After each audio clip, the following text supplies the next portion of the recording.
ഹബീബായ നബി സല്ലല്ലാഹു അലൈഹി വസല്ലം തങ്ങൾ അന്ത്യനാളിനെ പറ്റി പറയുന്ന വിഷയങ്ങൾ ഏകദേശം ഇന്ന് നമ്മുടെ മുന്നിൽ പുലർന്നു കഴിഞ്ഞതാണ്. അത് പുലർന്നതാണ്. നിങ്ങൾ ആലോചിക്കുക, ആണുങ്ങൾ ആണുങ്ങളെ കല്യാണം കഴിക്കുക, പെണ്ണുങ്ങൾ പെണ്ണുങ്ങളെ കല്യാണം കഴിക്കുക. ഒറ്റ ഉദാഹരണം പറയാം. ആണുങ്ങൾ ആണുങ്ങളെ കല്യാണം കഴിക്കൽ, പെണ്ണുങ്ങൾ പെണ്ണുങ്ങളെ കല്യാണം കഴിക്കൽ, ഈ വിഷയം ഹബീബായ നബി സല്ലല്ലാഹു അലൈഹി വസല്ലം തങ്ങൾ പറയുന്ന കാലത്ത് വ്യാപകമായി ചർച്ചയുള്ള ഒരു വിഷയമേ അല്ല ലോകത്ത്. എന്നാൽ അന്ത്യനാളിന്റെ അടയാളത്തിൽ ഇത് ഹബീബായ നബി പറഞ്ഞിട്ടുണ്ട് സല്ലല്ലാഹു അലൈഹി വസല്ലം. നിങ്ങൾ ആലോചിക്കുക, പിന്നെ ആയിരക്കണക്കായ കൊല്ലങ്ങൾ ലോകത്ത് കഴിഞ്ഞുപോയി, അങ്ങനത്തെ സംഭവം ഒന്നും ലോകത്തുണ്ടായിട്ടില്ല. എന്നാൽ നിലവിലുള്ള സാഹചര്യമോ നമ്മുടെ ഈ മലബാറിൽ പോലും അങ്ങനത്തെ സംഭവങ്ങളും, ഭാര്യ ഭർത്താക്കളായി ജീവിക്കുന്ന ആണുങ്ങൾ നമ്മുടെ നാട്ടിലില്ലേ, ഭാര്യ ഭർത്താക്കളായി ജീവിക്കുന്ന പെണ്ണുങ്ങൾ നമ്മുടെ നാട്ടിലില്ലേ? നബി സല്ലല്ലാഹു അലൈഹി വസല്ലം നിങ്ങൾ ഖിയാമത്ത് നാളിന്റെ അടയാളത്തിൽ എണ്ണിയതല്ലേ? സ്വഹാബത്തിന്റെ കാലത്തോ പിന്നെയുള്ള അനവധി നൂറ്റാണ്ടുകളിലോ അവർക്ക് ഒരിക്കലും ചർച്ചയാക്കേണ്ട വിഷയമല്ലല്ലോ ഇത്. പക്ഷേ അവർ ചർച്ച ചെയ്തിട്ടുണ്ട്. എന്തുകൊണ്ട്? നാഫിയ ഇൽമി എന്ന നിലയിൽ. നമ്മളോ, നമുക്കത് നാഫിയ ഇൽമിന്റെ കൂലിക്ക് പുറമെ നാം അഭിമുഖീകരിക്കുന്ന കാര്യവുമാണ്. നിസ്സാരമായ കാര്യത്തിന് വേണ്ടി ദുനിയാവിന്റെ സുഖത്തിനും താല്പര്യത്തിനും വേണ്ടി സ്വന്തം ദീനിനെ വലിച്ചെറിഞ്ഞു പോവുക മനുഷ്യൻ. ഇത് ഹബീബായ നബി സല്ലല്ലാഹു അലൈഹി വസല്ലം തങ്ങൾ പറഞ്ഞിട്ടുണ്ട്. അന്ത്യനാളിന്റെ അടയാളം ദുഹാൻ പ്രധാനമായി 2-3 കാര്യങ്ങളുമായി ബന്ധപ്പെടുന്ന ഒരു അധ്യായമാണ്. ഒന്ന്, അന്ത്യനാളിനെ കുറിച്ചുള്ള ഭയപ്പെടുത്തൽ. ദുഹാൻ എന്നാണ് ഈ സൂറത്തിന്റെ പേര് തന്നെ.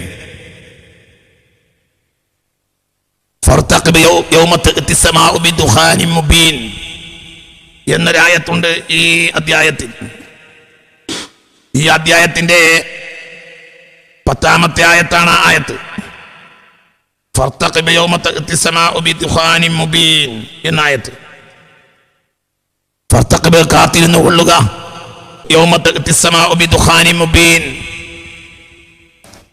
ആകാശം വ്യക്തമായ പുകയെ കൊണ്ടുവരുന്ന നാളിനെ.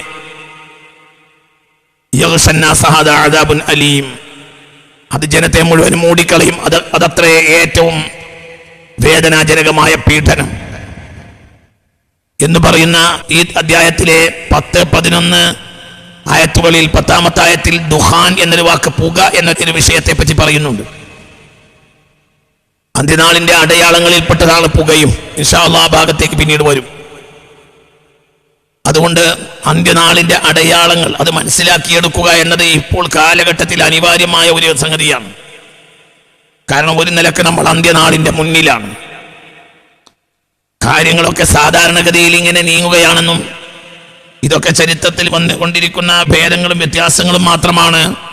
ഇന്ന് നാം അനുഭവിച്ചു കൊണ്ടിരിക്കുന്ന പല കാര്യങ്ങളും, അത് രോഗമായാലും പ്രതിസന്ധികളാണെങ്കിലും മനുഷ്യന്റെ മുന്നിലുള്ള പ്രശ്നങ്ങളാണെങ്കിലും വംശീയ വർഗീയ കലാപങ്ങൾ, പ്രയാസങ്ങൾ, രാജ്യങ്ങൾ അഭിമുഖീകരിക്കുന്ന പ്രശ്നങ്ങൾ, മനുഷ്യർ തമ്മിലുള്ള ചേർച്ചയില്ലായ്മകൾ, ഇങ്ങനെ തുടങ്ങി പരസഹസ്രം പ്രയാസങ്ങളുടെ മുന്നിലാണ് ഇന്ന് മാനവരാശിയുള്ളത്.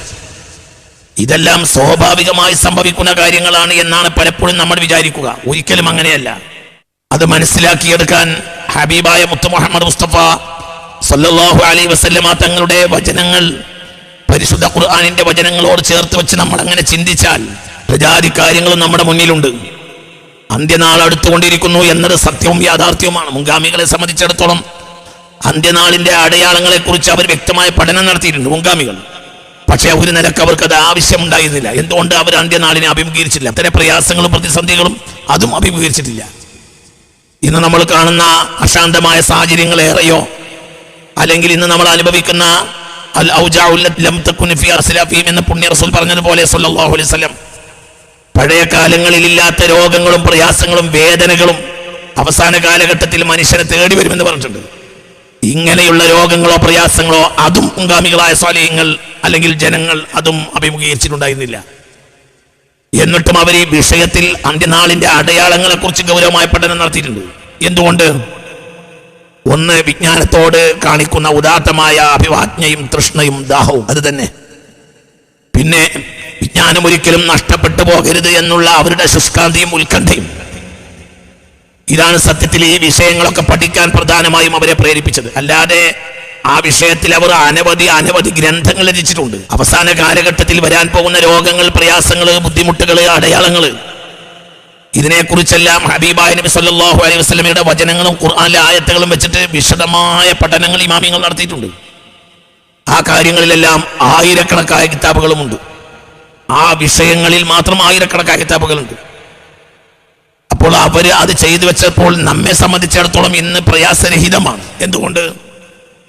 ആ ഹദീത്തുകളൊക്കെ ഇന്ന് ദേശാന്തര ഗമനങ്ങൾ നടത്തിയിട്ട് കണ്ടുപിടിക്കേണ്ട ആവശ്യം നമുക്കില്ല. നമ്മുടെ വീട്ടിന്റെ ഉള്ളിൽ തന്നെ നമുക്ക് ആ കിതാബ് ലഭ്യമാണ്. ഇന്ന് നമ്മുടെ വീട്ടിന്റെ ഉള്ളിൽ മക്തബത്തു ശാമിലയിൽ എടുത്തു നോക്കിയാലോ, അല്ലെങ്കിൽ അസർ ഷരീഫിന്റെയോ അല്ലെങ്കിൽ സൈത്തൂന യൂണിവേഴ്സിറ്റി അടക്കമുള്ള മഹത്തായ ഇസ്ലാമിക യൂണിവേഴ്സിറ്റികളെ സൈറ്റുകൾ പരിശോധിച്ചാലോ ആയിരക്കണക്കായ കിതാബുകളാണ് അതിലൊക്കെ കിടക്കുന്നത്.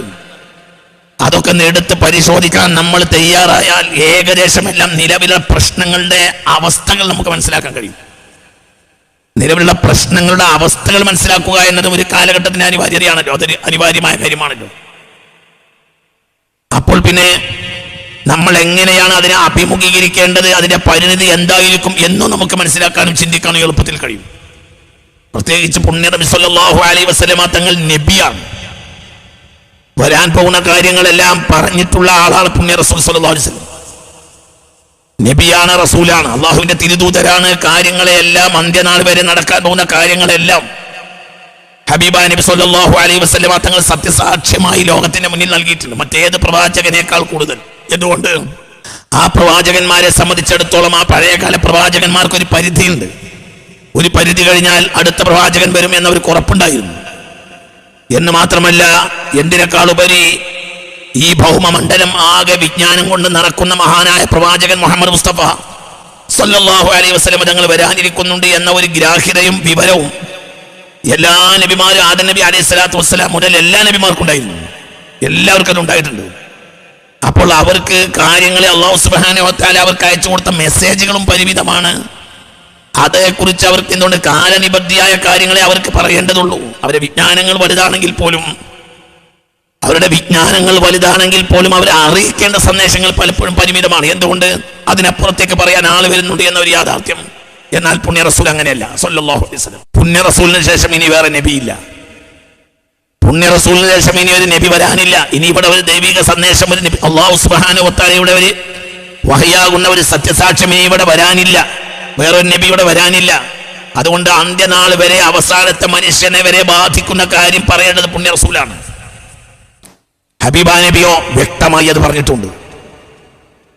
അപ്പോൾ നമ്മൾ അത് മുൻഗാമികൾ അങ്ങനെ തന്നെ അത് സൂക്ഷിക്കുകയും സ്വരൂപിക്കുകയും മനസ്സിലാക്കുകയും ചെയ്തിട്ടുണ്ട്. അതിനുവേണ്ടി അവർ ആയിരക്കണക്കായ വർഷങ്ങളായി ഉള്ള ഇമാമിങ്ങൾ 100 കിലോമീറ്ററുകൾ പട്ടിണി കടന്ന് യാത്ര ചെയ്തിട്ടുണ്ട്. ഹദീസുകൾ തേടിപ്പിടിക്കാൻ വേണ്ടി ബഹുമാനപ്പെട്ട ഇമാം ബുഖാരിയും ഇമാം മുസ്ലിം റളിയല്ലാഹു അൻഹുമാ, മറ്റുള്ള ഇമാമിങ്ങളും തുർമുദി ആയാലും ബഹുമാനപ്പെട്ട നസായി ആയാലും ഇബ്നു മാജ ആയാലും അബൂ ദാവൂദ് ആയാലും റളിയല്ലാഹു അൻഹും, അവരൊക്കെ ചെയ്തിട്ടുള്ള സേവനം നിങ്ങൾക്കറിയാമല്ലോ. അവരൊക്കെ ചെയ്തിട്ടുള്ള സേവനങ്ങൾ എന്ന് പറഞ്ഞാൽ അത് വളരെ വലുതാണ്. വല്ലാതെ ആ വിഷയത്തിൽ അവർ കഠിനാധ്വാനം ചെയ്തിട്ടുണ്ട്.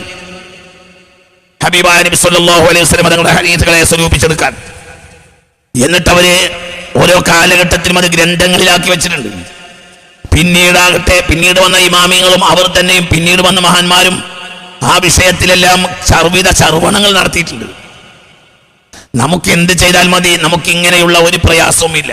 നമ്മളൊരു നിലക്ക് നോക്കിയാൽ വലിയ പ്രയാസരഹിതമായ ഒരു ജനതയാണ് ചരിത്രത്തിൽ. വിജ്ഞാനം തേടിപ്പിടിക്കാൻ മുൻഗാമികളായ ആളുകൾ ചെയ്ത അത്ര പ്രയാസം നമുക്കുണ്ട് ഒന്നുമില്ല. വളരെ ഗഹനമായ ചർച്ചകൾ നടത്തുമ്പോൾ അത്ര ചൂടുപിടിച്ച ചർച്ചകൾ വരെ നമുക്ക് ആവശ്യമില്ല. എന്തുകൊണ്ട്? അതെല്ലാം ഇവിടെ പറഞ്ഞു വെച്ചിട്ടുണ്ട്. പിന്നെ നമ്മുടെ ഗ്രാഹ്യത അനുസരിച്ച് നമ്മൾ ആ കാര്യത്തെ ഉൾക്കൊള്ളുകയും കാലഘട്ടവുമായി നിലവിലുള്ള പ്രശ്നങ്ങൾ പ്രയാസങ്ങളുമായി അതൊന്നിങ്ങനെ ബന്ധിപ്പിക്കുകയും ചെയ്താൽ മതിയാവും. ഞാൻ ദുഖാൻ എന്ന അധ്യായം തിരഞ്ഞെടുക്കാനുള്ള പ്രധാനപ്പെട്ട കാരണം തന്നെ അതാണ്. ദുഖാൻ പുകയാണ്. പുക അന്ത്യനാളിന്റെ അടയാളമാണ്. ലോകത്തെ മുഴുവനും ബാധിക്കുന്ന ഒരു പുകയെ പറ്റി പറയുന്നുണ്ട്. അതൊക്കെ പിന്നീട് ചർച്ച വരും. എന്നു മാത്രമല്ല, അന്ത്യനാളിന്റെ ഏകദേശ അടയാളങ്ങളെ, പ്രധാനപ്പെട്ട അടയാളങ്ങളെല്ലാം നമ്മുടെ ചർച്ചയിൽ നമ്മൾ ഇങ്ങനെ ഒരു ചർച്ച നടത്തും. ആളുകൾക്ക് കാര്യങ്ങളെക്കുറിച്ച് ഒരു ബോധമുണ്ടാവുക എന്നത് മാത്രമാണ് ഇവിടെ ഉദ്ദേശിക്കുന്നത്. ചിലപ്പോൾ അത് നീണ്ടുപോയേക്കാം വർഷങ്ങൾ. എന്താണെങ്കിലും ഇതേക്കുറിച്ചൊക്കെയുള്ള കിതാബുകൾ ഈ അടുത്ത കാലഘട്ടത്തിൽ ഞാൻ പരിശോധിച്ചിട്ടുണ്ട്. ഇൻഷാ അല്ലാഹ് എന്നാൽ കഴിയുന്ന ചില കിതാബുകൾ, ബഹുമാനപ്പെട്ട നുഅയ്മ ബിൻ ഹമ്മാദ് റളിയല്ലാഹു അൻഹുവിന്റെ കിതാബുൽ ഫിതൻ പോലെയുള്ള കിതാബുകൾ, അതുപോലെയുള്ള അനവധി ഗ്രന്ഥങ്ങൾ വേറെയും, ഇമാം മഹ്ദിയുടെ മുമ്പും പിമ്പും വരുന്ന പ്രതിസന്ധികളും സാഹചര്യങ്ങളെ കുറിച്ചുള്ള കിതാബുകൾ. ചില കാര്യങ്ങളൊക്കെ പറയുമ്പോൾ പെട്ടെന്ന് ആളുകൾക്ക് ഉൾക്കൊള്ളാൻ കഴിയാത്തതും അതുകൊണ്ടാണ്. എന്തുകൊണ്ടെന്നാൽ അതെല്ലാം ഇവിടെ പറഞ്ഞു വെച്ച ഇമാമികളുടെ കിതാബുകൾ പരിശോധിച്ചാണല്ലാതെ ഞാൻ ഒരു ജ്യോത്സ്യപ്പണി എടുത്തു പറയുന്ന കാര്യങ്ങളല്ല ഒന്നും. അതിനൊന്നും എനിക്ക് കഴിയില്ല, അതിനൊന്നും ഞാൻ ആളുമല്ല. ബഹുമാനപ്പെട്ട ഹദീത്തുകളിലെ മഹാന്മാരായ അയിമ്മത്ത് നടത്തിയിട്ടുള്ള ചർച്ചകളെ മനസ്സിലാക്കിയിട്ട് അത് സമൂഹ മധ്യത്തിലെത്തിക്കുക എന്ന ഒരു മധ്യവർത്തിയുടെ പണി മാത്രമാണ് ഈ കാലയളവിൽ ഞാൻ ചെയ്തിട്ടുള്ളത്. അങ്ങനെ ഒരു പ്രവർത്തനമാണ് ഇവിടെ ദുഹാന്റെ വിശദീകരണത്തിനും ഉദ്ദേശിക്കുന്നത്. കാര്യങ്ങളെക്കുറിച്ച് നാം ഇന്റലിജന്റ് ആകണം. എന്തുകൊണ്ട് പ്രശ്നങ്ങൾ വളരെ ഗൗരവമുള്ളതാണ്. അത് രോഗമായാലും, രോഗമെന്ന് പറഞ്ഞാൽ അതിനെ നമ്മൾ തള്ളിക്കളയരുത്. ഇന്ന് നമ്മൾ കൊറോണ എന്ന രോഗം, ഇത് അന്ത്യനാളുമായി ബന്ധപ്പെടുത്താവുന്ന ഒരു രോഗം തന്നെയാണ്. എന്തുകൊണ്ട്? രോഗങ്ങള് പ്രയാസങ്ങളൊക്കെ ഹബീബ നബി പറയുന്നുണ്ട് സല്ലല്ലാഹു അലൈഹി വസല്ലം. ലം തകുൻ ഫീ അസ്ലാഫിഹിം, ചില വേദനകള്, ചില രോഗങ്ങള്, ചില പ്രയാസങ്ങൾ, അതൊന്നും മുൻകാലത്തില്ലാത്ത ചില പ്രയാസങ്ങൾ. ഡോക്ടർമാർക്ക് അതിന് മരുന്ന് കണ്ടുപിടിക്കാൻ കഴിയില്ല. പെട്ടെന്നൊന്നും ഡോക്ടർമാർ ഇരുന്നല്ലോ. നമ്മുടെ ഇന്ത്യ രാജ്യം എന്ന് പറഞ്ഞാൽ ഏത് കാലഘട്ടത്തിലും വൈദ്യശാസ്ത്രത്തിന് വളരെ പ്രാധാന്യം നൽകിയ ഒരു നാടാണ്. ലോകത്ത് അതിപ്രധാനപ്പെട്ട വൈദ്യശാസ്ത്രം വികസിച്ച നാടുകളിൽ ഒന്നാണ് ഇന്ത്യ. അപ്പോൾ പുണ്യ നബി സല്ലല്ലാഹു അലൈഹി വസല്ലം തങ്ങൾ പറഞ്ഞത് കൃത്യമായല്ലോ. ചില രോഗങ്ങൾ വരും, രോഗങ്ങളുടെ മരുന്ന് കണ്ടുപിടിക്കാൻ ബിഷപ്പുരന്മാർ, ഡോക്ടർമാർ അവർ അശക്തരായിത്തീരും. എന്നാ മരുന്നില്ലേ? ഉണ്ട്, മരുന്നുണ്ടാവുമല്ലോ. മരുന്നില്ലേ? മാമിൻ ദാഇൻ ഇല്ലാ ലഹു ദവാ, മരുന്നില്ലാത്തൊരു രോഗവും ഇല്ലാന്ന് പുണ്യ റസൂൽ സല്ലല്ലാഹു അലൈഹി വസല്ലം. മാ അൻസലല്ലാഹു ദാഅൻ ഇല്ലാ അൻസല ലഹു ദവാൻ, മരുന്നിറക്കാതെ അല്ലാഹു സുബ്ഹാനഹു വ തആല ഒരു രോഗവും ഇറക്കുകയില്ലെന്ന് പുണ്യ റസൂൽ സല്ലല്ലാഹു അലൈഹി വസല്ലം. തദാവൂ, നിങ്ങൾ മരുന്ന് ഉപയോഗിക്കണമെന്ന് മുത്ത് മുഹമ്മദ് മുസ്തഫ. ഏത് രോഗത്തിനും മരുന്നുണ്ട് ഇവിടെ. പക്ഷെ അത് കണ്ടെത്താൻ ശാസ്ത്രം ഇങ്ങനെയേറെ വികസിച്ച കാലഘട്ടത്തിൽ പോലും കണ്ടെത്താൻ മനുഷ്യർക്ക് കഴിയാതെ വരിക, ഇത് ഹബീബ റസൂലുള്ളാഹിന്റെ ഒരു പ്രവചനമാണ് സല്ലല്ലാഹു അലൈഹി വസല്ലം. നമ്മുടെ ഇന്നത്തെ സാഹചര്യം എന്തും നമ്മൾ സാധാരണയായി നോർമലായി തള്ളും. എന്തും ഇത് അല്ലാഹുവിന്റെ വ്യക്തമായ ഒരു പരീക്ഷണമാണ്, ഒരു പ്രത്യേകമായ സന്ദർഭവുമാണ്. സന്ദർഭത്തിൽ നമ്മൾ ബോധവാന്മാരാകണം. എന്തുകൊണ്ട്? ഇനി എന്താണ് ഇതിനെ തുടർന്ന് വരിക എന്ന് പറയാൻ കഴിയില്ല, ഒരു കാര്യം. രണ്ടാമത്തെ ഒരു കാര്യം എന്തെന്നാൽ, അള്ളാഹുവിന്റെ ഏതൊരു പരീക്ഷണമായാലും രോഗമായാലും മറ്റേത് കാര്യമായാലും അതിൻ്റെ ഉള്ളിലടങ്ങിയ ഒരു മെസ്സേജ് ഉണ്ടായിരിക്കും. ആ മെസ്സേജിനെ ഉൾക്കൊള്ളുക എന്നൊരു വിശ്വാസിയെ സംബന്ധിച്ചിടത്തോളം നിർബന്ധമായ ഒരു കാര്യമാണ്. അതൊരു നിർബന്ധമാണ്. അത് രോഗമാകാം. ഈ കൊറോണയുടെ ഉള്ളിൽ ഒരു മെസ്സേജ് ഉണ്ട്. എന്താണ് ആ മെസ്സേജ്? ലാ ഹൗല വലാ ഖുവത ഇല്ലാ ബില്ലാഹ്. മനുഷ്യന് കഴിവൊന്നുമില്ല, അള്ളാഹു ഉദ്ദേശിച്ചാലല്ലാതെ ഒരു കഴിവും പുറത്തെടുക്കാൻ കഴിയില്ല. ഇത്രയേറെ ശാസ്ത്ര സാങ്കേതിക സൗകര്യങ്ങൾ വികസിച്ച കാലഘട്ടത്തിലാണ് മനുഷ്യൻ ബുദ്ധിമുട്ടുന്നത്. അപ്പോൾ ഇവിടെ വീണ്ടും മനുഷ്യന്റെ അശക്തത, മനുഷ്യൻ വിധേയനാണ്, മനുഷ്യന് കഴിവില്ല എന്ന് മനുഷ്യൻ വീണ്ടും ബോധ്യപ്പെടുത്തുകയാണ്. രണ്ടാമത്തതോ, മനുഷ്യൻ പുനഃപരിശോധന നടത്തണം അവന്റെ ജീവിതത്തിൽ.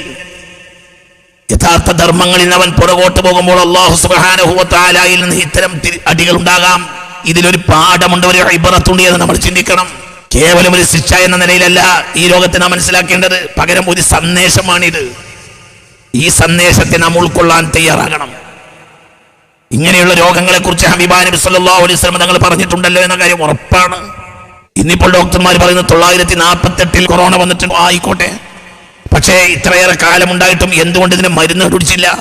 അപ്പോൾ വിഷയം ആരെങ്കിലും ആക്ഷേപിക്കുന്ന വിഷയമല്ല ഇവിടെയുള്ളത്. പകരം എന്താണ്? വൽ ഔജാഉ ലത്തി ലം തകുൻ ഫീ അസ്ലാഫിഹിം, ഇത് മിൻ അലാമാത്തി സാഅ, ഇത് അന്ത്യനാളിന്റെ അടയാളമാണ്. ഞാനിവിടെ ദുഹാനെ തിരഞ്ഞെടുക്കാനുള്ള ഒരു കാരണം,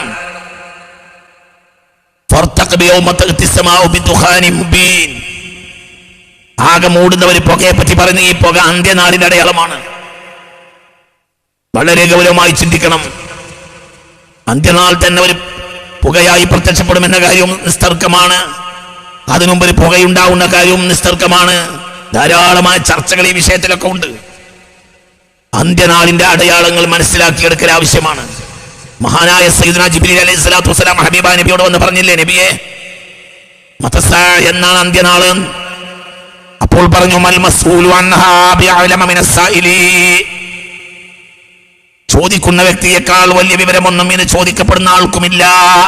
മൽ മസ്ഊലു അൻഹാ അഅലമ മിനസ് സായിലി, മൽ മസ്ഊലു അൻഹാ ബിഅലമ മിനസ് സായിലി എന്ന് മുത്ത് മുഹമ്മദ് മുസ്തഫ സ്വല്ലല്ലാഹു അലൈഹി വസല്ലം. അപ്പോൾ അപ്പോൾ മഹാനായ സയ്യിദുനാ ജിബ്രീൽ അലൈഹിസ്സലാത്തു വസ്സലാമിന്റെ അടുത്ത ചോദ്യം, അതാക്കും യുഅല്ലിമക്കും ദീനക്കും, നിങ്ങൾക്ക് ദീൻ പഠിപ്പിക്കാൻ വേണ്ടിയാണ്, എന്താണ് ദീൻ, അറിയേണ്ട കാര്യങ്ങളെ അറിയിക്കാൻ വേണ്ടിയാണ് സയ്യിദുനാ ജിബ്രീൽ വന്നത് അലൈഹിസ്സലാം. വളരെ കുറഞ്ഞ ചോദ്യങ്ങളാണ് അതിൽ സയ്യിദുനാ ജിബ്രീൽ ചോദിക്കുന്നത്. അതിലൊരു വിഷയം അല്ലിംനി ബി അമാറാത്തിഹാ, എന്നാൽ അന്ത്യനാളിന്റെ അടയാളങ്ങൾ ഒന്ന് പറഞ്ഞു തരുമെന്നാണ്. മൽ ഇസ്ലാം വമൽ ഈമാനു വമൽ ഇഹ്സാനു മത്തസാഅ ഫഅല്ലിംനി ബി അമാറാത്തിഹാ കഴിഞ്ഞു. ഇതാണ് മഹാനായ സയ്യിദുനാ ജിബ്രീൽ അലൈഹിസ്സലാത്തു വസ്സലാം എന്ന ചോദിച്ച ചോദ്യം. മൽ ഇസ്ലാം, എന്താണ് ഇസ്ലാം? 2 മൽ ഈമാൻ, എന്താണ് ഈമാൻ? 3 വമൽ ഇഹ്സാൻ, എന്തിനാണ് ഇഹ്സാൻ? നന്മ, അടിസ്ഥാനപരമായ നന്മ. 4 മത്തസാഅ, എന്നാണ് ഖിയാമത്ത് നാള്. 5 അല്ലിംനി ബി അമാറാത്തിഹാ, 5 കാര്യങ്ങളാണ് സയ്യിദുനാ ജിബ്രീൽ ചോദിക്കുന്നത്. ആ 5നെ പറ്റി എന്താ ഹബീബായ നബി പറഞ്ഞത്? എന്താണ് ദീന്, എന്താണ് അറിയേണ്ട കാര്യങ്ങൾ എന്നറിയിക്കാനും എന്ന് പഠിപ്പിക്കാനുമാണ് ജിബ്രീൽ വന്നത് അലൈഹിസ്സലാം. 5 ചോദ്യങ്ങൾ. മൽ ഇസ്ലാം വമൽ ഈമാൻ വമൽ ഇഹ്സാൻ മതസ്സാഅ ഫഅല്ലിംനി ബി അമാറാത്തിഹാ. എന്താണ് ഇസ്ലാം, എന്താണ് ഈമാൻ, എന്താണ് ഇഹ്സാൻ? പിന്നെ 2 ചോദ്യം. അല്ല, 2 ചോദ്യം. 1, എന്നാണ് ഖിയാമത്ത് നാള്? 2, എങ്കിൽ അതിന്റെ തീയതി പറഞ്ഞു തരാൻ തയ്യാറില്ലെങ്കിൽ, അല്ലെങ്കിൽ അത് ചർച്ചയാക്കേണ്ടത് നമ്മുടെ വിഷയമല്ലെങ്കിൽ, ഫഅല്ലിംനി ബി അമാറാത്തിഹാ, എന്നാ പിന്നെ അന്ത്യനാളിന്റെ അടയാളം പറഞ്ഞു തരും. ഹബീബായ നബി സല്ലല്ലാഹു അലൈഹി വസല്ലം തങ്ങൾ ആ മറുപടി പറഞ്ഞതുമില്ല. മൽ മസ്ഊലു അൻഹാ ബിഅഅലമ മിനസ് സായിലി എന്ന വാക്ക് അവിടെ ഹബീബായ നബി പറഞ്ഞില്ല. അന്ത്യനാളിന്റെ അടയാളം ഒന്ന് പറഞ്ഞു തരൂ എന്ന് സയ്യിദുനാ ജിബ്രീൽ ഹബീബായ നബിയോട് ചോദിക്കുന്ന നേരത്ത് അതും നിങ്ങൾക്കറിയാലോ എന്നൊരു വാക്ക് ഹബീബായ നബി പറയുന്നില്ല. പിന്നെന്താണ്? മഹാനായ സയ്യിദുനാ ജിബ്രീൽ അലൈഹിസ്സലാത്തു വസ്സലാമിന്റെ മുന്നിൽ ഹബീബായ നബി സല്ലല്ലാഹു അലൈഹി വസല്ലം അതിന്റെ പ്രധാനപ്പെട്ട അടയാളങ്ങളെ എങ്ങനെ വിശദീകരിക്കണം മുത്ത് മുഹമ്മദ് മുസ്തഫ? ആ ചോദ്യത്തിനും കൂടി ഉത്തരം കിട്ടിയപ്പോൾ മഹാനായ സയ്യിദുനാ ജിബ്രീൽ ചോദ്യം ചെയ്തു. അപ്പോൾ നാം അറിഞ്ഞിരിക്കേണ്ട കാര്യം എന്താണ്? സദസ്സിൽ വന്നിട്ട് പലരും പല ചോദ്യവും മുത്തുനബിയോട് ചോദിക്കും സല്ലല്ലാഹു അലൈഹി വസല്ലം. ഹബീബായ നബി സല്ലല്ലാഹു അലൈഹി വസല്ലം ചോദ്യങ്ങൾക്കൊക്കെ മറുപടി പറയും. ചിലപ്പോഴെല്ലാം അവരുടെ ഗാർഹിക കാര്യങ്ങളോ വ്യക്തിപരമായ കാര്യങ്ങളോ ആയിരിക്കും. ആദ്യ കാലഘട്ടത്തിൽ ചില വിവരം കുറഞ്ഞ ആളുകൾ, അഹ്ലുൽ ബാദിയ, ഗ്രാമീണരൊക്കെ അങ്ങനെ ചെയ്യും. നബി സല്ലല്ലാഹു അലൈഹി വസല്ലം തങ്ങൾ അതിന് മറുപടി പറയും. എന്നാൽ കാര്യഗൗരവമായ വിഷയങ്ങളൊക്കെ ചർച്ചയ്ക്കായി കൊണ്ടുവരിക മഹാപ്രധാനികളായ സഹാബികൾ മാത്രമായിരിക്കും. ചില ആളുകളുടെ ചോദ്യങ്ങളാകട്ടെ യഥാർത്ഥമായ വിഷയത്തിൽ പ്രവേശിക്കുന്നതിനെ തൊട്ട് തടസ്സമായി മാറും. അപ്പോൾ എന്താണ് പഠിക്കേണ്ടത്, എന്താണ് അറിയേണ്ടത് എന്നറിയിക്കാൻ വേണ്ടി സയ്യിദുനാ ജിബ്രീൽ വന്നതാണ് അലൈഹിസ്സലാം. അതോടുകൂടെ ഒരു കൃത്യമായ ഫ്രെയിം ഉണ്ടായി. എന്ത് അറിയേണ്ട കാര്യങ്ങൾ, എന്ത് ചർച്ചാവിധേയമാക്കേണ്ട കാര്യങ്ങൾ, എന്ത്. ഒരുപാട് സന്ദേശങ്ങൾ സയ്യിദുനാ ജിബ്രീൽ അലൈഹിസ്സലാത്തു വസ്സലാമിന്റെ വരവിലുണ്ട്. ഒരുപാട് കാര്യങ്ങൾ. ഒരു ഭാഗമാണ് ഞാൻ ഈ പറയുന്നത്. ഇനിയും അതിന് ഏരിയകളുണ്ട്. അതിന്റെ ഒരു പ്രധാനപ്പെട്ട ഏരിയയാണ് എന്ത്? 5 ചോദ്യം. 5ാമത്തെ ചോദ്യം ഫഅല്ലിംനി ബി അമാറാത്തിഹാ, എന്നാൽ ഖിയാമത്ത് നാളിന്റെ അടയാളങ്ങൾ പറഞ്ഞു തരും. ഖിയാമത്ത് നാളിന്റെ തീയതി ചോദിച്ചപ്പോൾ നബി സല്ലല്ലാഹു അലൈഹി വസല്ലം തങ്ങൾ അതിനെ അവ്യക്തമായ മറുപടി പറഞ്ഞു. അതിവിടെ ചർച്ചയാക്കേണ്ട കാര്യമല്ല എന്ന തരത്തിൽ. അറിയുമെന്നും പറഞ്ഞില്ല, അറിയില്ല എന്ന് പറഞ്ഞില്ല. മൽ മസ്ഊലു അൻഹാ ബിഅഅലമ മിനസ് സായിലി. എന്നാൽ 5ാമത്തെ ചോദ്യം ചോദിച്ചപ്പോൾ വളരെ ഉത്സാഹത്തോടു കൂടി മറുപടി പറഞ്ഞത്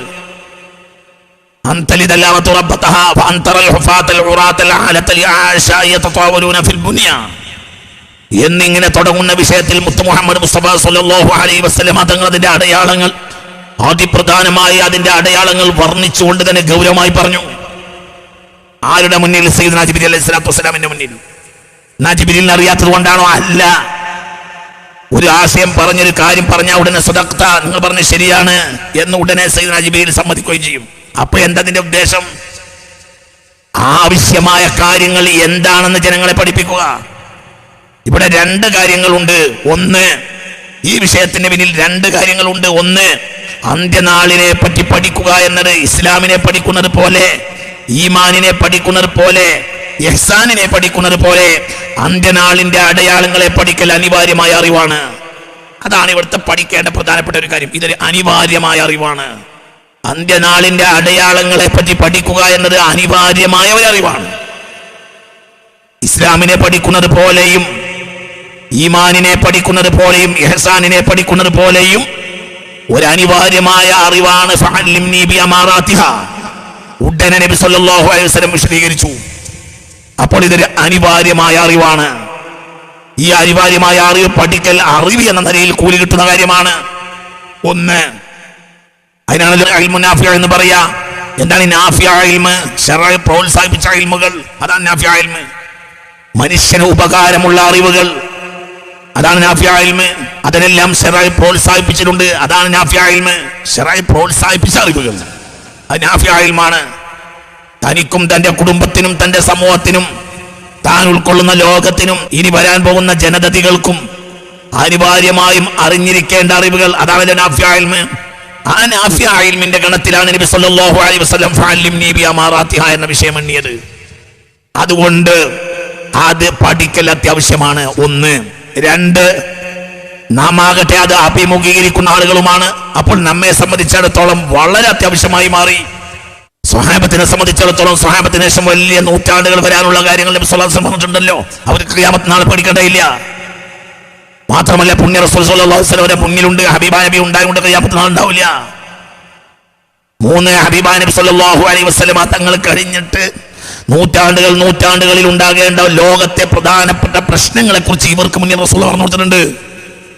ഇവരാകട്ടെ മാബൈന സിത്തീന വസബഈന 60ന്റെയും 70ന്റെയും ഇടയിൽ കൊല്ലം മാത്രം ജീവിക്കുന്ന ആളുകളാണെന്നും റസൂൽ പറഞ്ഞിട്ടുണ്ട്. ഏകദേശമെല്ലാം. അപ്പോൾ ഇതിന്റെ അടയാളങ്ങൾ അവരെ സംബന്ധിച്ചിടത്തോളം ഒരു ചർച്ച തന്നെയല്ലല്ലോ. എന്തുകൊണ്ട്? അവരെ അഭിമുഖീകരിക്കുന്ന കാര്യങ്ങളല്ല. എന്നിട്ടും എന്തിനാണ് നബി ഇത് പറയുകയും അവർ ഉത്സാഹത്തോടെ പഠിക്കുകയും ചെയ്യുന്നത്? പിൽക്കാലഘട്ടത്തിലെ ജനങ്ങൾക്ക് ഒരു വിവരം കിട്ടാൻ. എന്നാൽ നമ്മൾ അങ്ങനെയുമല്ല. നമ്മൾക്കിത് നാഫിഅ ഇൽമിന്റെ കൂലിക്ക് പുറമെ നാം അഭിമുഖീകരിക്കുന്ന കാര്യമാണ്. ഹബീബാ നബി സല്ലല്ലാഹു അലൈഹി വസല്ലം തങ്ങൾ അന്ത്യനാളിനെ പറ്റി പറയുന്ന വിഷയങ്ങൾ ഏകദേശം ഇന്ന് നമ്മുടെ മുന്നിൽ പുലർന്നു കഴിഞ്ഞതാണ്. അത് പുലർന്നതാണ്. നിങ്ങൾ ആലോചിക്കുക, ആണുങ്ങളെ കല്യാണം കഴിക്കുക, പെണ്ണുങ്ങളെ കല്യാണം കഴിക്കുക. ഒരുത്ത ഉദാഹരണം പറയാ. ആണുങ്ങളെ കല്യാണം കഴിക്കൽ, പെണ്ണുങ്ങളെ കല്യാണം കഴിക്കൽ, ഈ വിഷയം ഹബീബാ നബി സല്ലല്ലാഹു അലൈഹി വസല്ലം തങ്ങൾ പറയുന്ന കാലത്ത് വ്യാപകമായി ചർച്ചയുള്ള ഒരു വിഷയമേ അല്ല ലോകത്ത്. എന്നാൽ അന്ത്യനാളിന്റെ അടയാളത്തിൽ ഇത് ഹബീബാ നബി പറഞ്ഞിട്ടുണ്ട് സല്ലല്ലാഹു അലൈഹി വസല്ലം. നിങ്ങൾ ആലോചിക്കുക, പിന്നെ ആയിരക്കണക്കായ കൊല്ലങ്ങൾ ലോകത്ത് കഴിഞ്ഞുപോയി, അങ്ങനത്തെ സംഭവം ഒന്നും ലോകത്തുണ്ടായിട്ടില്ല. എന്ന നിലവിലുള്ള സാഹചര്യമോ നമ്മുടെ ഈ മലബാറിൽ പോലും അങ്ങനത്തെ സംഭവങ്ങളും, ഭാര്യ ഭർത്താക്കളായി ജീവിക്കുന്ന ആണുങ്ങൾ നമ്മുടെ നാട്ടിലില്ലേ? ഭാര്യ ഭർത്താക്കളായി ജീവിക്കുന്ന പെണ്ണുങ്ങൾ നമ്മുടെ നാട്ടിലില്ലേ? നബി സല്ലല്ലാഹു അലൈഹി വസല്ലം നിങ്ങൾ ഖിയാമത്ത് നാളിന്റെ അടയാളത്തിൽ എണ്ണിയതല്ലേ? സ്വഹാബത്തിന്റെ കാലത്തോ പിന്നെയുള്ള അനവധി നൂറ്റാണ്ടുകളിലോ അവർക്ക് ഒരിക്കലും ചർച്ചയാക്കേണ്ട വിഷയമല്ലല്ലോ ഇത്. പക്ഷേ അവർ ചർച്ച ചെയ്തിട്ടുണ്ട്. എന്തുകൊണ്ട്? നാഫിഅ ഇൽമി എന്ന നിലയിൽ. നമുക്കത് നാഫിഅ ഇൽമിന്റെ കൂലിക്ക് പുറമെ നാം അഭിമുഖീകരിക്കുന്ന കാര്യവുമാണ്. നിസ്സാരമായ കാര്യത്തിന് വേണ്ടി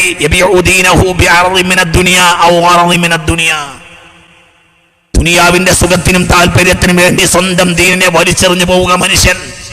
ഇത് ഹബീബാ നബി സല്ലല്ലാഹു അലൈഹി വസല്ലം തങ്ങൾ പറഞ്ഞിട്ടുണ്ട്. അന്ത്യനാളിന്റെ അടയാളം ദുനിയാവിന്റെ അപ്പകഷ്ണത്തിന് വേണ്ടി, അല്ലെങ്കിൽ ദുനിയാവിന്റെ ആവശ്യത്തിന് വേണ്ടി സ്വന്തം മതത്തെ വിൽപ്പന നടത്തുന്ന ആളുകൾ വരുമെന്ന് പറഞ്ഞിട്ടുണ്ട് ഹബീബാ നബി സല്ലല്ലാഹു അലൈഹി വസല്ലം. അവരെ സംബന്ധിച്ചിടത്തോളം അങ്ങനത്തെ സംഗതി ഇല്ലല്ലോ. എന്നാൽ നമ്മുടെ കാലഘട്ടത്തിൽ ഇടവും വലവും അങ്ങനെയല്ലേ? നമ്മുടെ വില്ലേജിൽ അങ്ങനെയല്ലേ? നമ്മുടെ തൊട്ടടുത്ത് അങ്ങനെയല്ലേ? ചിലപ്പോൾ നമ്മുടെ വീട്ടിൽ പോലും അങ്ങനെയല്ലേ? അല്ലെങ്കിൽ നമ്മുടെ വീട്ടിൽ ഉണ്ടായിട്ടില്ലേ? അല്ലാഹു കാത്തുരക്ഷിക്കട്ടെ.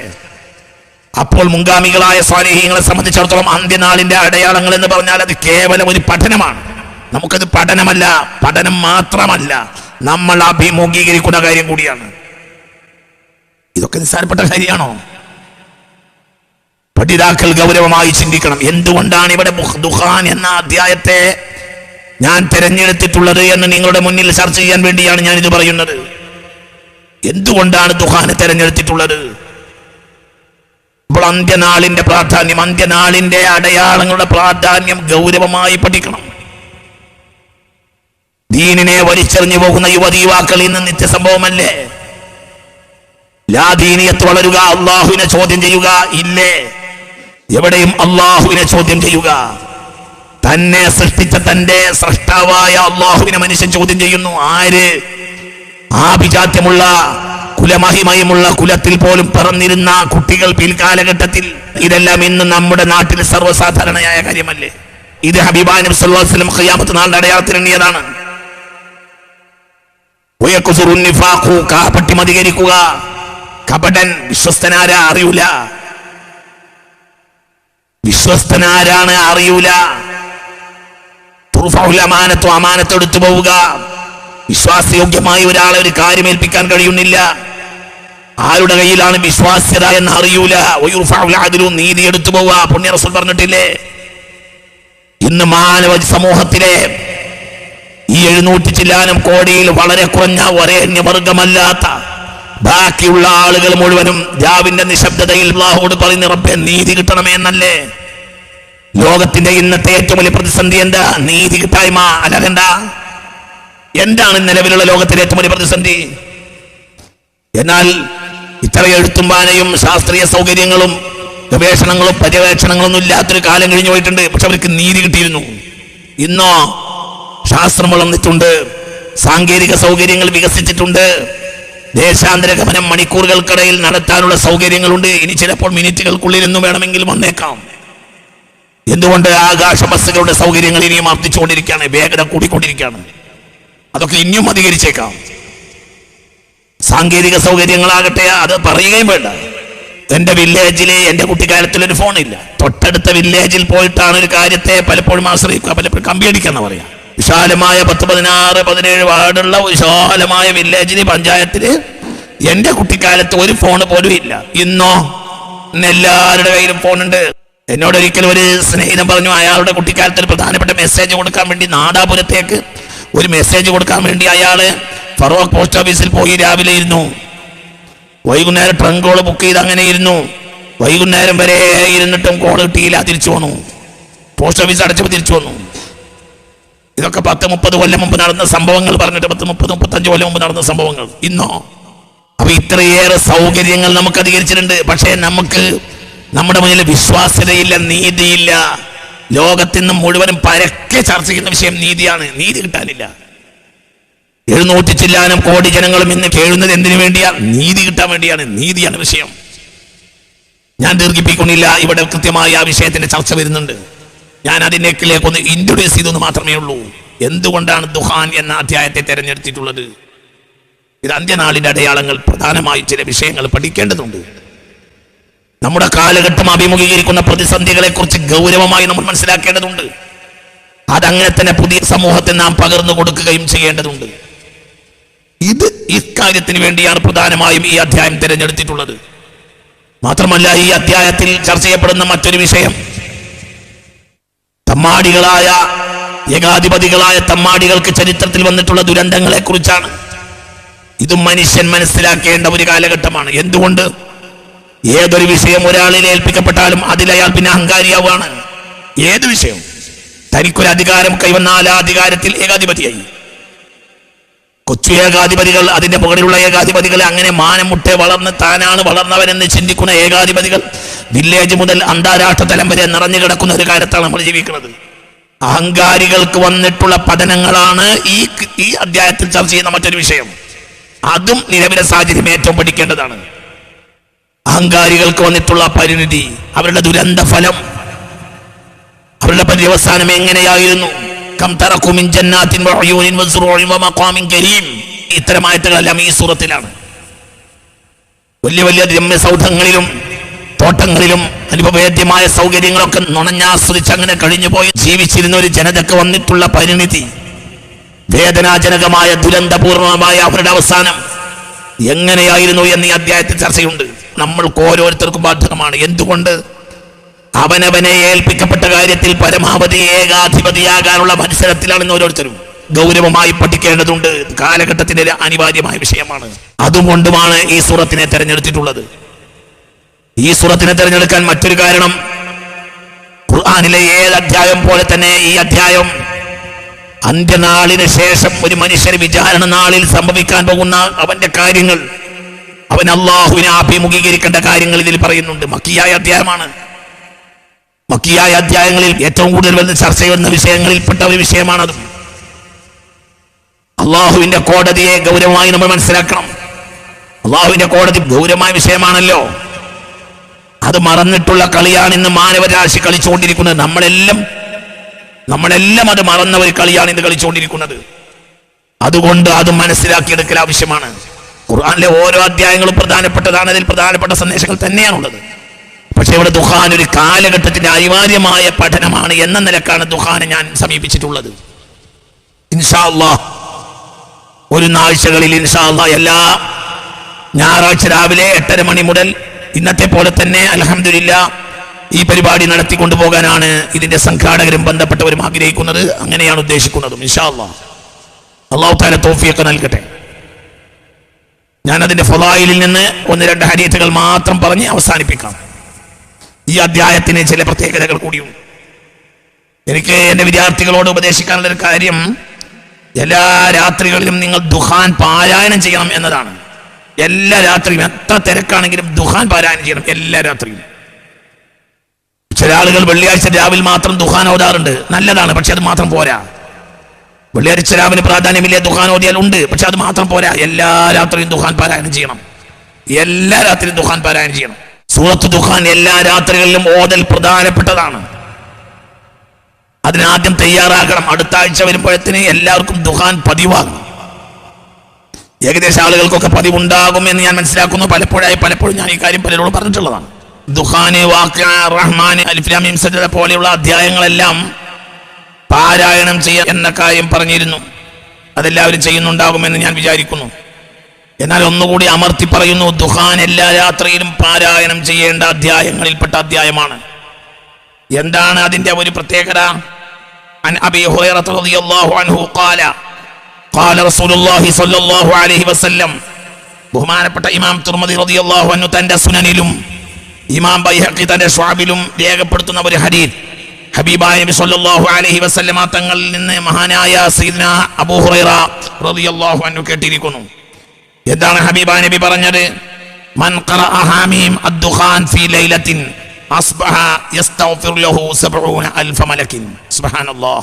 മൻ ഖറഅ ഹാമീം അദ്ദുഖാൻ ഫീ ലൈല, ഒരു രാത്രിയിൽ ഒരാൾ ദുഖാൻ സൂറത്ത് ഓതിയാൽ, ഏത് രാത്രിയിലും ഒരാൾ ദുഖാൻ സൂറത്ത് ഓതിയാൽ, അസ്ബഹ യസ്തഗ്ഫിറു ലഹു 70000 മലക്കിൻ, പ്രഭാതം വരെ 70000 മലക്കുകൾ അവന് വേണ്ടി പൊറുക്കലിനെ തേടിക്കൊണ്ടേയിരിക്കും. സുബ്ഹാനല്ലാഹ് സുബ്ഹാനല്ലാഹ് സുബ്ഹാനല്ലാഹ് സുബ്ഹാനല്ലാഹ് സുബ്ഹാനല്ലാഹ് സുബ്ഹാനല്ലാഹ്. അസ്ബഹ യസ്തഗ്ഫിറു ലഹു 70000 മലക്കിൻ, പ്രഭാതം വരെ 70000 മലക്കുകൾ അയാൾക്ക് വേണ്ടി പൊറുക്കലിനെ തേടിക്കൊണ്ടേയിരിക്കും. മലക്കുകളിൽ ഒരു പ്രധാനപ്പെട്ട വിഭാഗമുണ്ടല്ലോ, വയസ്തഗ്ഫിറൂന ലില്ലദീന ആമനൂ, മുഅ്മിനീങ്ങൾക്ക് വേണ്ടി പൊറുക്കൽ തേടുന്നവരില്ലേ? 70000 മലക്കുകൾ ഇയാൾക്ക് വേണ്ടി അന്ന് പ്രഭാതം വരെ, പിറ്റേ പ്രഭാതം വരെയും. ബഹുമാനപ്പെട്ട ഇമാം തുർമുദി ഹദീസ് രേഖപ്പെടുത്തിയിട്ടുണ്ട്. ഇമാം ബൈഹഖി റളിയല്ലാഹു അൻഹു തന്റെ ശുഅബിലെ ഹദീസ് രേഖപ്പെടുത്തിയിട്ടുണ്ട്. മഹാനായ സയ്യിദ് റുവാത്ത് അബൂ ഹുറൈറ റളിയല്ലാഹു അൻഹു ഹബീബ റസൂലുള്ളാഹിയിൽ നിന്ന് കേട്ടുകൊണ്ടിരിക്കുന്ന ഹദീസാണിത്. മൻ ഖറഅ ഹാമീം അദ്ദുഖാൻ, ഹമീം വൽ കിതാബിൽ മുബീൻ, ഇന്നാ അൻസൽനാഹു ഫീ ലൈലത്തിൻ മുബാറകത്തിൻ ഇന്നാ കുന്നാ മുൻദിരീൻ ഫീഹാ യുഫറഖു കുല്ലു അംരിൻ ഹകീം എന്ന് തുടങ്ങുന്ന അധ്യായം 59 ആയത്തുകളാണ് ഇതിലുള്ളത്. ഖുർആനിലെ 44-ാമത്തെ സൂറയാണിത്. മക്കിയത്തായ അധ്യായമാണ്. ഹിജ്റക്ക് മുമ്പാണ് ഈ അധ്യായം ഇറങ്ങിയത് എന്നതുകൊണ്ട് ഇത് മക്കിയത്തായ അധ്യായമാണ്. ഖുർആനിലെ 44-ാമത്തെ അധ്യായമാണ്. 59 വചനങ്ങളാണ് ഈ സൂറയിലുള്ളത്. 59 വചനങ്ങൾ. ആ സൂറത്ത് 59 2 മിനിറ്റ് 3 മിനിറ്റ് കൊണ്ട് തീരും. ഒരു 3 മിനിറ്റ് മതി അത് തീരാൻ. അത്ര ചെറിയ ചെറിയ ആയത്തുകളുമാണ്. മൻ ഖറഅ ഹാമീം അദ്ദുഖാൻ ഫീ ലൈല അസ്ബഹ യസ്തഗ്ഫിറു ലഹു 70000 മലക്കിൻ. ബഹുമാനപ്പെട്ട ഇമാം തുർമുദി റളിയല്ലാഹു അൻഹു തങ്ങളും ഇബ്നു മർദവഹി റളിയല്ലാഹു തങ്ങളും എല്ലാം രേഖപ്പെടുത്തുന്നു. മൻ ഖറഅ ഹാമീം അദ്ദുഖാൻ ഫീ ലൈല അസ്ബഹ യസ്തഗ്ഫിറു ലഹു 70000 മലക്കിൻ. ഹബീബായ നബി സ്വല്ലല്ലാഹു അലൈഹി വസല്ലമ തങ്ങൾ വളരെ പ്രാധാന്യമായി പറഞ്ഞ ഒരു അധ്യായമാണത്. അനിൽ ഹസനിൽ ബസ്രി റളിയല്ലാഹു അൻഹു അന്ന നബിയ സ്വല്ലല്ലാഹു അലൈഹി വസല്ലം ഖാല മൻ ഖറഅ സൂറത്ത അദ്ദുഖാൻ ഫീ ലൈല ഗുഫിറ ലഹു മാ തഖദ്ദമ മിൻ ദംബിഹി. ഒരാൾ രാത്രി ഹാമീം അദ്ദുഖാൻ എന്ന അധ്യായം ഓതിയാൽ അവന്റെ കഴിഞ്ഞകാല പാപങ്ങളെല്ലാം അല്ലാഹു പുറത്തു കൊടുക്കുന്നതാണ്. പാപമില്ലാത്തവനാണെങ്കിലോ ദർജയേറ്റി കൊടുക്കുന്നതാണ്. ഇതിനകത്ത് പാപം ചെയ്യണമെന്നല്ല, അല്ലാഹു സുബ്ഹാനഹു വ തആല സമുന്നതമായ ഭാഗ്യം അവന് നൽകുമെന്ന് മുത്ത് മുഹമ്മദ് മുസ്തഫ സ്വല്ലല്ലാഹു അലൈഹി വസല്ലമ തങ്ങൾ പറയുന്നു. വെള്ളിയാഴ്ചക്കും പ്രാധാന്യമുണ്ട്. മൻ ഖറഅ ലൈലത്തൽ ജുമുഅ ഹാമീം അദ്ദുഖാൻ വയാസീൻ അസ്ബഹ മഗ്ഫൂറൻ ലഹു. വെള്ളിയാഴ്ച രാവിലെ ഒരാൾ ഹാമീം സൂറത്തും ദുഖാനും യാസീൻ മോദിയാൽ വളരെ വലിയ പ്രാധാന്യമുണ്ടെന്ന് ഹബീബായ റസൂലുള്ളാഹി സ്വല്ലല്ലാഹു അലൈഹി വസല്ലം അള്ളാഹുവിന് പുറത്തു കൊടുക്കുമെന്ന് മുത്ത് മുഹമ്മദ് മുസ്തഫ. അതല്ലേ അള്ളാഹുവിൽ നിന്ന് മഗ്ഫിറത്ത് ലഭിക്കുക എന്നതിനേക്കാൾ വലിയ സംഗതി എന്താ? അതുകൊണ്ട് വിദ്യാർത്ഥികളോട്, ഇത് കേൾക്കുന്നവരോട്, ഇതിന്റെ പഠിതാക്കളോട് പറയാനുള്ള ഒരു കാര്യം, ഹമീം ദുഖാൻ സൂറത്ത്, പരിശുദ്ധ ഖുർആനിലെ 44-ാമത്തെ ഈ സൂറത്ത് എല്ലാ രാത്രിയിലും എല്ലാവരും ഓതണം. എന്തുകൊണ്ട്? അസ്ബഹ യസ്തഗ്ഫിർ ലഹു 70,000 മലക്കൻ പറഞ്ഞു. 70,000 മലക്കുകളാണ് നേരം വെളുക്കുന്നവരെ അയാൾക്ക് പൊറുക്കലിനെ തേടിക്കൊണ്ടേയിരിക്കുക. ബഹുമാനപ്പെട്ട ഇമാം ദാരിമി റളിയല്ലാഹു അൻഹു രേഖപ്പെടുത്തുന്ന അബ്ദുല്ലാഹി ഇബ്നു ഈസ റളിയല്ലാഹു അൻഹു ഉഖ്ബിർതു അന്നഹു മൻ ഖറഅ ഹമീം അദ്ദുഖാൻ ലൈലത്തൽ ജുമുഅ ഈമാനൻ വതസ്ദീഖൻ ബിഹാ അസ്ബഹ മഗ്ഫൂറൻ ലഹു. ഒരാൾ ഓതിയാൽ, വെള്ളിയാഴ്ച രാവിലെ ഓതിയാൽ പ്രത്യേകമായ പ്രാധാന്യമുണ്ട്. എല്ലാ രാവിലും പ്രാധാന്യമുണ്ട്, വെള്ളിയാഴ്ച പ്രത്യേകവും പ്രാധാന്യമുണ്ട്. എല്ലാ രാത്രിയും ഓതുക. അല്ലാഹു സുബ്ഹാനഹു വ തആല അവന്റെ മഗ്ഫിറത്തിനെ തുറന്നു കൊടുക്കും. ഈമാനൻ വതസ്ദീഖാ, അതിൽ പറയുന്ന കാര്യങ്ങളെ യാഥാർത്ഥ്യമാക്കിക്കൊണ്ടും അത് സത്യമാണെന്ന വിശ്വാസം. ഇതാണ് ഇതിന്റെ ഉള്ളടക്കം. ഇത്തരം കാര്യങ്ങൾ അന്ത്യനാളിൽ വിശ്വസിക്കുക. അതിന്റെ അടയാളങ്ങൾ നമ്മുടെ മുന്നിൽ വന്നു കഴിഞ്ഞു എന്ന് നാം മനസ്സിലാക്കുക. അത് കാലഘട്ടവുമായി ബന്ധപ്പെടുത്തിയാൽ നമുക്ക് മനസ്സിലാവും. കുറച്ച് ദിവസങ്ങൾ കൊണ്ട് അത് മനസ്സിലാവും ഇൻഷാ അല്ലാഹ്. അതുകൊണ്ട് ഹമീം അദ്ദുഖാൻ എന്ന ഈ 44-ാമത്തെ സൂറത്ത് പാരായണം ചെയ്യാൻ എല്ലാ ആളുകളും തയ്യാറാവണം. അതിലെ വിഷയങ്ങൾ പഠിക്കാൻ കൂടെ കഴിഞ്ഞാൽ വലിയ കാര്യമാണ്. അതിനുവേണ്ടിയാണ് നമ്മൾ ഈ ക്ലാസ് തുടങ്ങുന്നത് ഇൻഷാ അല്ലാഹ്. അല്ലാഹു സുബ്ഹാനഹു വ തആല തൗഫീഖ് നൽകട്ടെ. 70,000 മലക്കുകൾ ഇയാൾക്ക് വേണ്ടി പൊറുക്കലിനെ തേടാൻ അല്ലാഹു തആല 70,000 മലക്കുകളെ നിയോഗിക്കുമെന്നാണ്. വമാ യഅലമു ജുനൂദ റബ്ബിക ഇല്ലാ ഹു. അല്ലാഹുവിന്റെ പട്ടാളക്കൂട്ടങ്ങളുടെ എണ്ണം അറിയാൻ അല്ലാഹു അല്ലാത്ത ഒരാൾക്ക് സാധ്യമല്ലെന്നല്ലേ പറഞ്ഞത്? അത്രയേറെ പട്ടാളക്കൂട്ടങ്ങളുടെ എണ്ണമുള്ളവനാണ് അല്ലാഹു. കടലിലെ തിരമാലകളെ എണ്ണി തീർത്താലും മലക്കുകളെ എണ്ണി തീർക്കാൻ മനുഷ്യന് കഴിയില്ല. അത്രയും വമാ യഅലമു ജുനൂദ റബ്ബിക ഇല്ലാ ഹു. വമാ യഅലമു ജുനൂദ റബ്ബിക ഇല്ലാ ഹു. സൂറത്തുൽ മുദ്ദസിറിലാണ് ആയത്തുള്ളത്. വമാ യഅലമു ജുനൂദ റബ്ബിക ഇല്ലാ ഹു. അല്ലാഹുവിന്റെ പട്ടാളക്കൂട്ടങ്ങളെ എണ്ണി തീർക്കാൻ ഒരാൾക്കും സാധ്യമല്ല. ആ മലായികത്തിന്റെ കൂട്ടത്തിൽ അല്ലാഹു തആല 70,000 മലക്കുകൾ പിറ്റേന്ന് പ്രഭാതം വരെ നിനക്ക് വേണ്ടി പൊറുക്കലിനെ തേടിക്കൊണ്ടേയിരിക്കുമെന്ന് സ്വാദിഖായ, സത്യസന്ധനായ, സത്യം കൊണ്ട് മാത്രം സംസാരിച്ച സാദിഖുൽ മസ്തൂഖായ മുഹമ്മദ് മുസ്തഫ സല്ലല്ലാഹു അലൈഹി വസല്ലം. ഞാൻ നീട്ടി പറയുന്നില്ല, കാര്യങ്ങൾ മനസ്സിലാക്കുക. ഇതൊന്നും കേവലം കേട്ടുപോയാൽ പോരാ, ജീവിതത്തിൽ കൊണ്ടുവരണം. നിത്യജീവിതത്തിൽ പാലിക്കേണ്ട ഒരുപാട് കാര്യങ്ങൾ പറഞ്ഞിട്ടുണ്ട്. അതിൽപ്പെട്ടതാണ് വുളൂഇനെ ദായിമാക്കുക. എപ്പോഴും വുളൂ ഉണ്ടായിരിക്കുക. ഏത് സമയത്തും ക്ലാസ്സിൽ വരുന്ന ആളുകളൊക്കെ അത് ശ്രദ്ധിക്കണം, ഇത് പ്രചരിപ്പിക്കണം. ഇതൊരു മുഅ്മിനായ മനുഷ്യന്റെ ഒരു പ്രധാനപ്പെട്ട കാര്യമാണ് വുളൂഇനെ ദായിമാക്കിക്കൊണ്ട് നടക്കുക. നല്ലത് പറയുക, നന്മ പ്രചരിപ്പിക്കുക, നന്മ കൊണ്ട് സഹകരിക്കുക. ഇതൊക്കെ മുഅ്മിനീങ്ങളായ ആളുകളെ സംബന്ധിച്ചിടത്തോളം വളരെ പ്രധാനപ്പെട്ട കാര്യമാണ്. കാര്യങ്ങളൊക്കെ മനസ്സിലാക്കി മുന്നോട്ട് വരാൻ അല്ലാഹു നമ്മെ അനുഗ്രഹിക്കട്ടെ. ഈ ക്ലാസിന്റെ ആമുഖം മാത്രം എന്ന് പറഞ്ഞ് മറ്റു കാര്യങ്ങൾ ഇൻഷാ അല്ലാഹ് വരും ആഴ്ചകളിൽ പറയും. സൂറത്ത് ദുഖാനാണ് പ്രതിപാദ്യ വിഷയം. അല്ലാഹു സുബ്ഹാനഹു വ തആല നമ്മെ അനുഗ്രഹിക്കട്ടെ. ഇലാ ഹളറത്തിൽ മുസ്തഫ മുഹമ്മദിൻ സ്വല്ലല്ലാഹു അലൈഹി വസല്ലം وإلى حضرات جميع الموتى الذين كانوا حاضرين في مجالسنا كلهم أجمعين. الفاتحة. أعوذ بالله من الشيطان الرجيم. بسم الله الرحمن الرحيم. الحمد لله رب العالمين الرحمن الرحيم مالك يوم الدين. إياك نعبد وإياك نستعين. اهدنا الصراط المستقيم صراط الذين أنعمت عليهم غير المغضوب عليهم ولا الضالين. رب اغفر لي